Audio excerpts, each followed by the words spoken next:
Hey guys what's up, this is Shivam Mishra. You are welcome back to the learn book. इस video में हम NCERT इतिहास class 6 की cover करने वाले हैं। तो इसके चैप्टर 1 को इस वीडियो में हम डिस्कस कर रहे होंगे। इस किताब का नाम है हमारे अतीत पार्ट 1। तो गाइज इस वीडियो में हम सबसे पहले कैसे पता लगाएं, अतीत के बारे में हम कैसे जान सकते हैं, लोग कहाँ रहते थे, जिसके अंतर्गत नर्मदा नदी, सुलेमान और किरथार पहाड़ियाँ, उत्तर पूर्व में गारो तथा मध्य भारत में विंध्य पहाड़ियाँ, सिंधु तथा इसकी सहायक नदियाँ, गंगा तथा इसकी सहायक नदी सोन।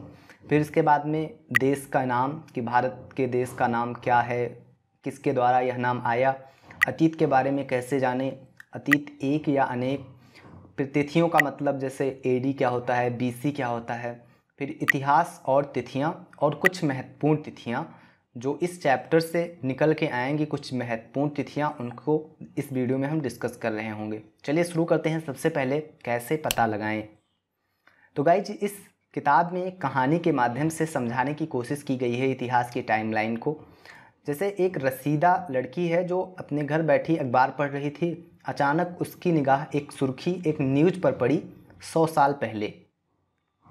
तो वह सोचने लगी कि यह कैसे जाना जा सकता है कि इतने साल पहले क्या हुआ। उसके दिमाग में यह प्रश्न आया कि आखिर 100 साल पहले क्या हुआ था, यह कैसे जाना जा सकता है।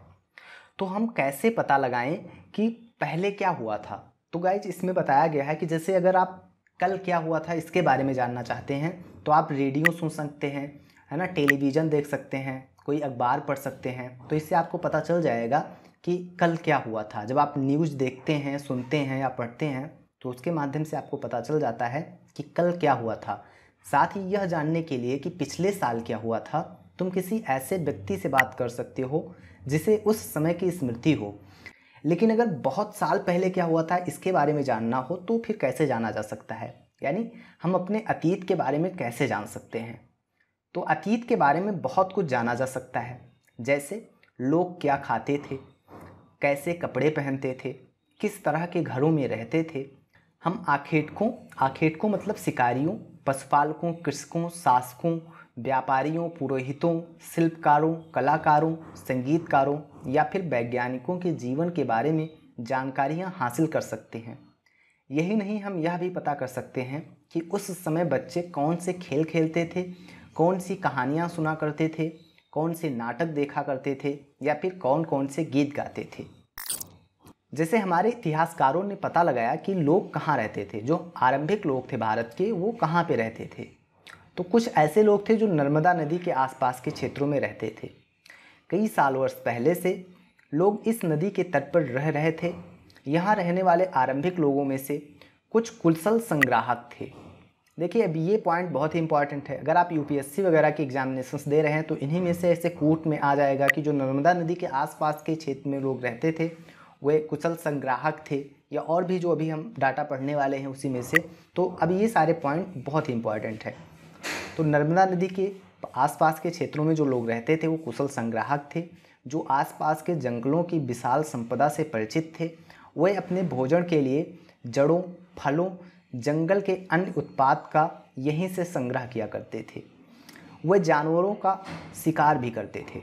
तो जो नर्मदा नदी के आसपास के लोग थे वे कुशल संग्राहक थे। वे आसपास के जंगलों से जड़ों, फलों और जंगल के अन्य उत्पादों को संग्रह किया करते थे। साथ साथ ही वे जानवरों का शिकार भी करते थे। अब मैप पे देखें हम कि नर्मदा नदी कहाँ पे है। तो देखिए गाइज ये है नर्मदा नदी। अगर इसको जूम करें तो ये है नर्मदा नदी।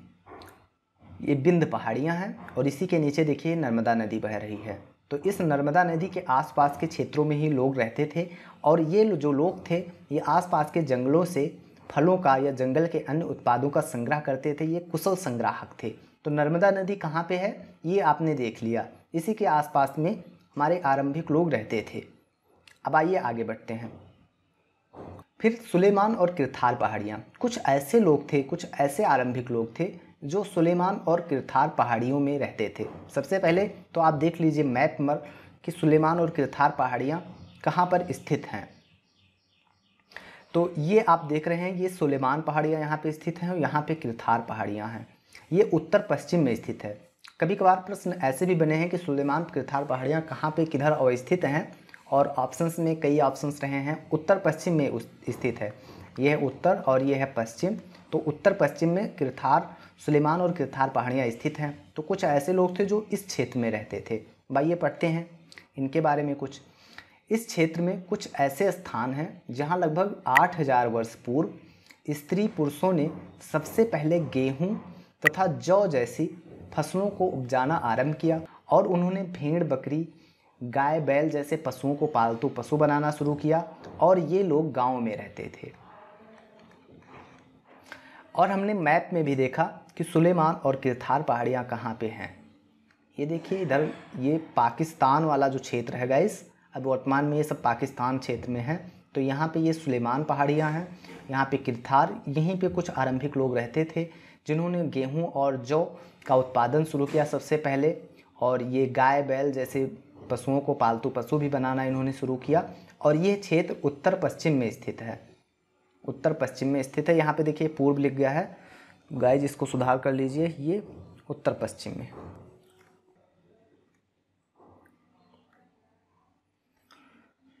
इसके बाद में उत्तर पूर्व में गारो तथा मध्य भारत में विंध्य पहाड़ियाँ। पहले मैप पे देखिए, उत्तर पूर्व में गारो पहाड़ियाँ, ये उत्तर पूर्व में गारो पहाड़ियाँ हैं और मध्य में ये विंध्य पहाड़ियाँ हैं। यहाँ पे भी कुछ लोग रहते थे। थोड़ा जूम करके देखते हैं गाइस, ये गारो पहाड़ियाँ हैं, यहाँ पे भी लोग रहते थे। और जो ये मध्य भारत में विंध्य पहाड़ियाँ हैं, यहाँ पे लोग रहते थे। तो जो गारो पहाड़ियाँ हैं ये कहाँ पे हैं, ये उत्तर पूर्व में स्थित हैं, और विंध्य पहाड़ियाँ ये मध्य भारत में स्थित हैं। तो अब आइए देखते हैं हम इसके बारे में जो कुछ डिटेल हो सकता है। तो उत्तर पूर्व में गारो तथा मध्य भारत में विंध्य पहाड़ियाँ, ये कुछ ऐसे अन्य क्षेत्र हैं जहाँ कृषि का विकास हुआ। यहाँ पे सबसे पहले चावल उपजाया गया। ये स्थान विंध्य के उत्तर में स्थित थे, जहाँ से चावल उपजाया गया ये स्थान विंध्य के उत्तर में स्थित थे। तो कृषि का विकास यहाँ से शुरू हुआ। ये कुछ ऐसे क्षेत्र हैं, उत्तर पूर्व में गारो और मध्य भारत में विंध्य पहाड़ियाँ। यहाँ उत्तर पूर्व में गारो और मध्य भारत में विंध्य पहाड़ियाँ। विंध्य पहाड़ियाँ के ये जो उत्तर में जो क्षेत्र है, यहाँ पे ये क्षेत्र स्थित थे। यहाँ पे चावल सबसे पहले उपजाया गया। अब आइए आगे बढ़ते हैं।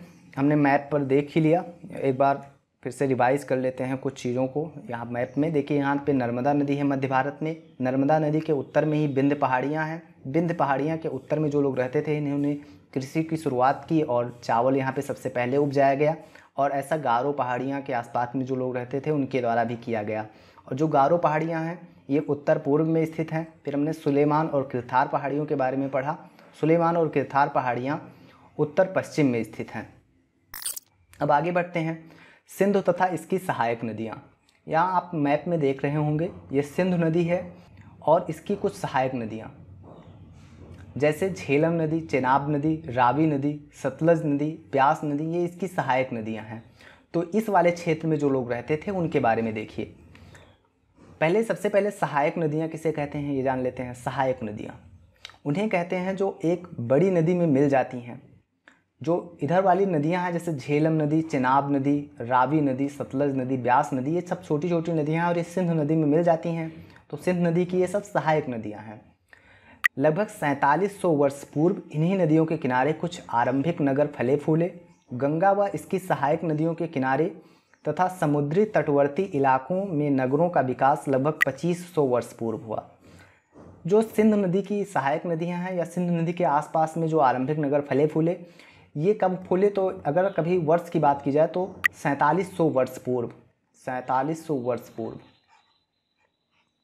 और अगर जो गंगा की सहायक नदियों के किनारे के जो क्षेत्र थे, गंगा की सहायक नदियों, समुद्र के तटवर्ती इलाकों में जिन नगरों का विकास हुआ, उनका विकास 2500 वर्ष पूर्व हुआ। गंगा तथा इसकी सहायक नदी सोन, यहाँ मैप पे देख रहे होंगे, ये है गंगा नदी और इसकी सहायक नदी ये है सोन नदी, जो कि अमरकंटक की पहाड़ी से निकलती है और यहाँ गंगा नदी में आके मिलती है। तो ये गंगा की एक सहायक नदी है। तो इसके गंगा के दक्षिण में इन नदियों के आसपास का क्षेत्र प्राचीन काल में मगध, वर्तमान में बिहार नाम से जाना जाता है। तो प्राचीन काल में जो इनके आसपास के क्षेत्र थे वो मगध नाम से जाने जाते थे। मगध, वर्तमान में इसे बिहार नाम से जाना जाता है। इसके शासक बहुत शक्तिशाली थे और उन्होंने एक विशाल राज्य स्थापित किया था देश के अन्य हिस्सों में भी ऐसे राज्यों की स्थापना की गई थी।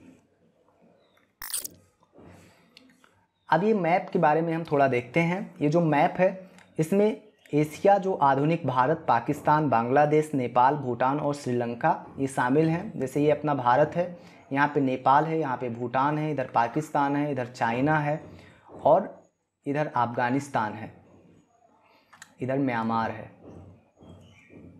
आदि पड़ोसी देशों को दर्शाता है। दक्षिण एशिया एक महाद्वीप से छोटा है, लेकिन विशालता तथा बाकी एशिया से समुद्रों, पहाड़ियों तथा पर्वतों से बटे होने के कारण इसे प्रायः उपमहाद्वीप भी कहा जाता है। तो जो ये पूरा क्षेत्र है इसको हम उपमहाद्वीप कहते हैं। अब आगे बढ़ते हैं और देखते हैं देश के नाम, देश का नामकरण कैसे हुआ अपने इंडिया का। यहाँ पे मैप में देख रहे होंगे ये अपना इंडिया है। अपने देश के लिए हम प्रायः इंडिया तथा भारत जैसे नामों का प्रयोग करते हैं। इंडिया शब्द इंडस से निकला है, जिसे संस्कृत में सिंधु कहा जाता है। अपने एटलस में ईरान और यूनान का पता लगाओ। ये यहाँ पे गाइज आप अगर मैप में देखेंगे तो ये है ईरान और ये है यूनान। यहाँ पे अभी वर्तमान में इसे ग्रीस कहा जाता है। ग्रीस जिसकी राजधानी एथेंस है उसको पहले यूनान कहा जाता था। तो ये यूनान है और ये है ईरान।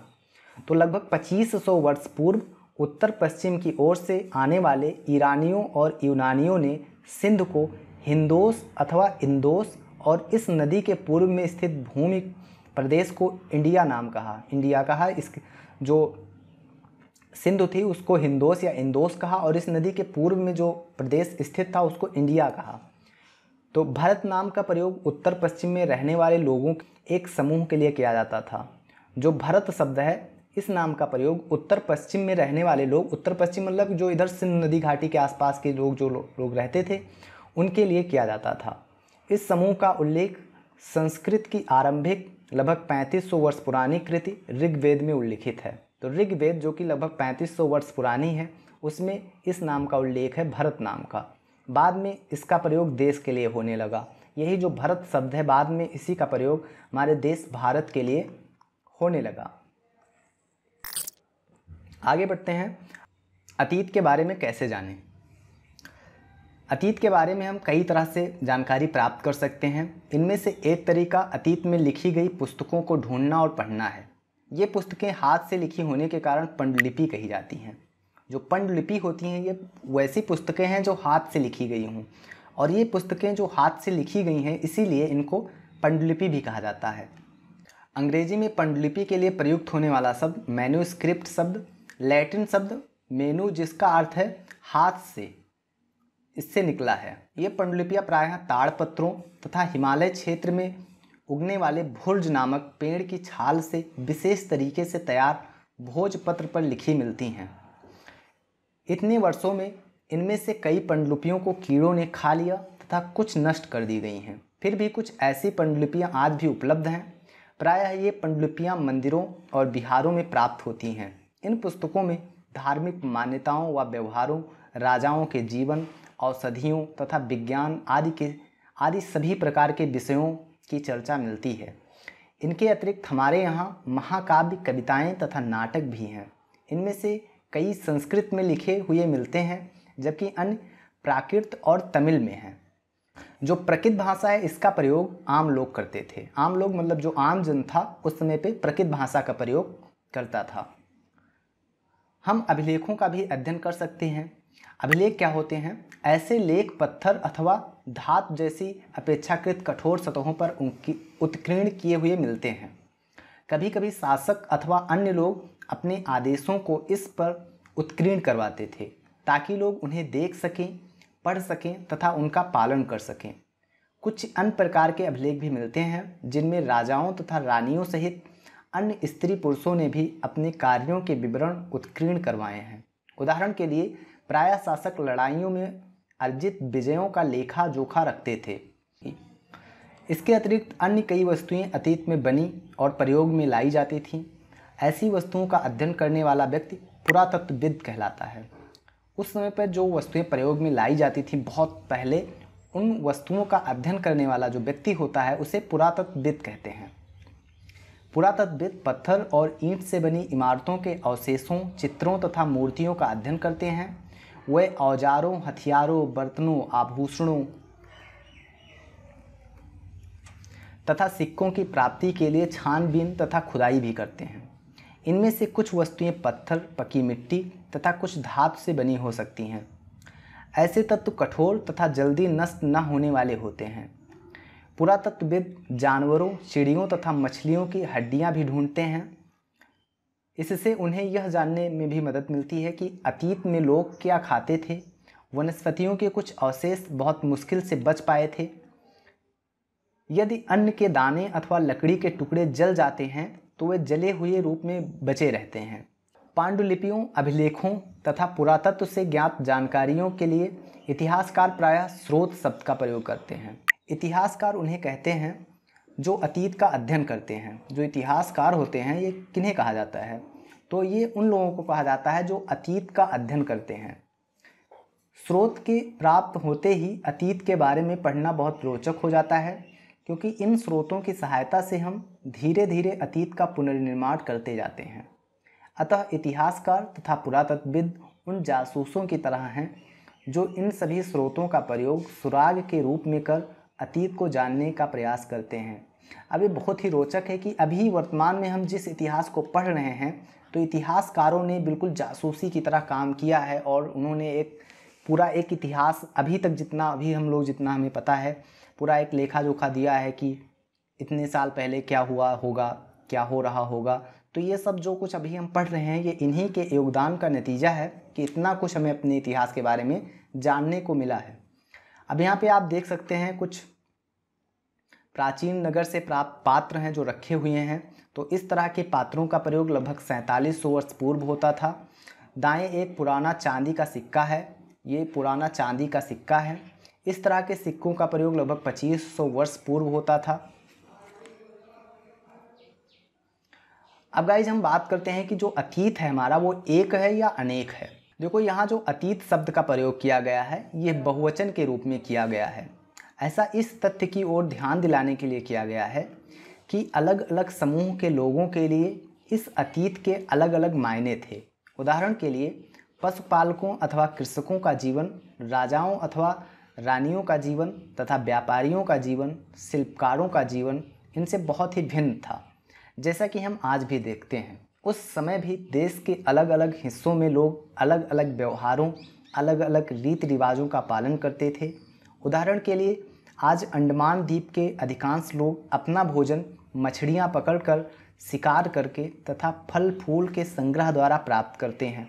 इसके विपरीत शहरों में रहने वाले लोग खाद्य आपूर्ति के लिए अन्य व्यक्तियों पर निर्भर करते हैं। इस तरह के भेद अतीत में भी विद्यमान थे। इसके अतिरिक्त एक या अन्य तरह के भेद हैं। उस समय शासक अपनी विजयों का लेखा जोखा रखते थे। यही कारण है कि हम उन शासकों तथा उनके द्वारा लड़ी जाने वाली लड़ाइयों के बारे में काफ़ी कुछ जानते हैं। जबकि जो शिकारी थे, जो मछुआरे थे, जो संग्राहक थे, जो कृषक थे, जो पशुपालक थे, ये जैसे आम आदमी जो लोग थे, इनके बारे में हम प्रायः इनके कार्यों का लेखा जोखा नहीं प्राप्त करते हैं या नहीं रखते हैं। तो ये लोग अपना लेखा जोखा नहीं रखते हैं तो हम इनके बारे में कुछ सालों बाद कैसे जान पाएंगे।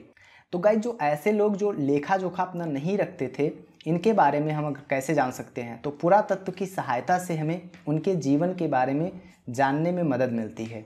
हालांकि अभी भी इनके बारे में बहुत कुछ जानना शेष है। तिथियों का मतलब, अगर अभी हम लोग जो बात करते हैं तिथियों के बारे में कि जैसे कोई घटना हुई है 2000 ईस्वी में या 2000 ईसा पूर्व, 500 ईसा पूर्व, तो ये सब तिथियों इनका मतलब क्या है? तो जो वर्ष की गणना प्रारंभ की गई वो ईसाई धर्म प्रवर्तक ईसा मसीह के जन्म की तिथि से की जाती है।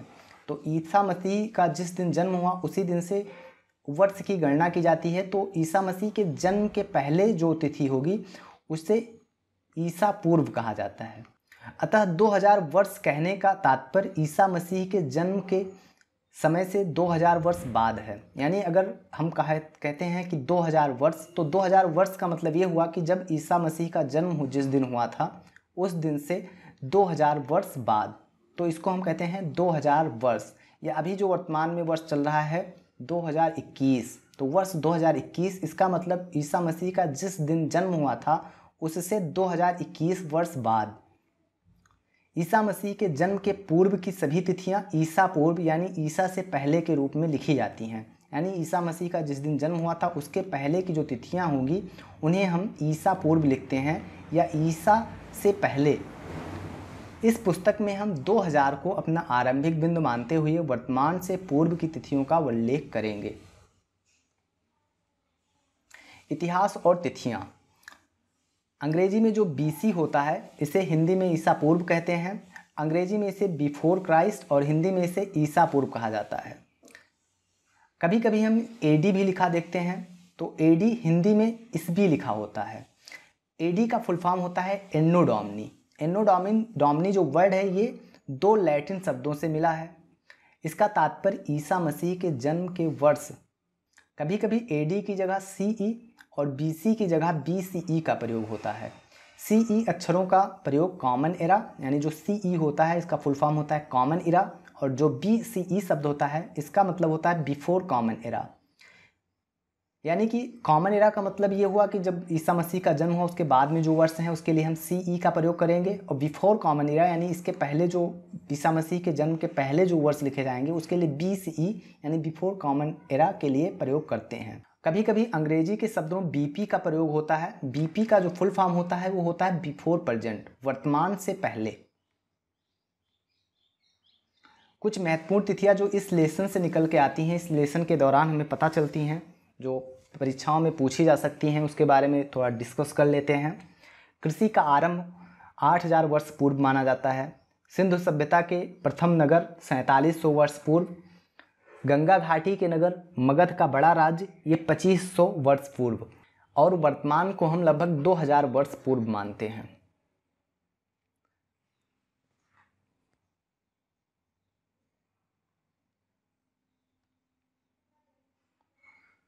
तो गाइज इस वीडियो में बस एनसीईआरटी इतिहास क्लास 6 के ही भाग 2 यानी चैप्टर 2 में हम आपसे फिर मिलते हैं। तब तक के लिए धन्यवाद।